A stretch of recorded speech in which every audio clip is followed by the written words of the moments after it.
सांगलीत अड्डपालखी सोहळ्याने लिंगायत समाजाच्या धार्मिक कार्यक्रमाची सांगता। सांगलीत गेल्या 10 दिवसापासून सुरू असणाऱ्या लिंगायत समाजाच्या धर्मजागृती कार्यक्रमाची आज सांगता झाली। लिंगायत समाजाच्या धर्मगुरूंच्या उपस्थितीत आज सांगलीमध्ये लिंगायत समाजाची अड्डपालखी सोहळा संपन्न झाला। या अड्डपालखी सोहळ्यामध्ये लिंगायत समाजाच्या धर्मगुरूंसह लिंगायत समाजाचे समाजबांधव मोठ्या संख्येने उपस्थित होते। या अड्डपालखी सोहळ्याने लिंगायत समाजाच्या धार्मिक कार्यक्रमाची सांगता आज करण्यात आली। या 10 दिवसाच्या लिंगायत समाजाच्या कार्यक्रमास हजारो लिंगायत बांधवांनी उपस्थिती दाखवून आपला सहभाग नोंदवला। झोपडपट्टी पुनर्वसन समितीकडून गेल्या 2 दिवसापासून आंदोलन सुरू होते।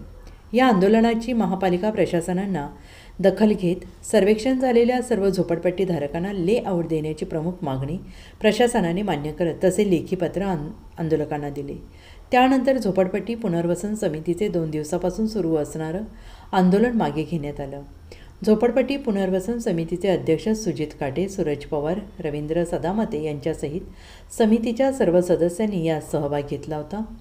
विविध सामाजिक संघटनांनी सुद्धा या आंदोलनाला पाठिंबा देत सक्रिय सहभाग घेतला। यामध्ये जयश्रीताई पाटील, भाजपाचे प्रियानंद कांबळे यांच्यासहित विविध मान्यवरांनी या आंदोलनाला भेट देऊन आपला पाठिंबा जाहीर केला। Bureau report, SBN Marathi, Sangli.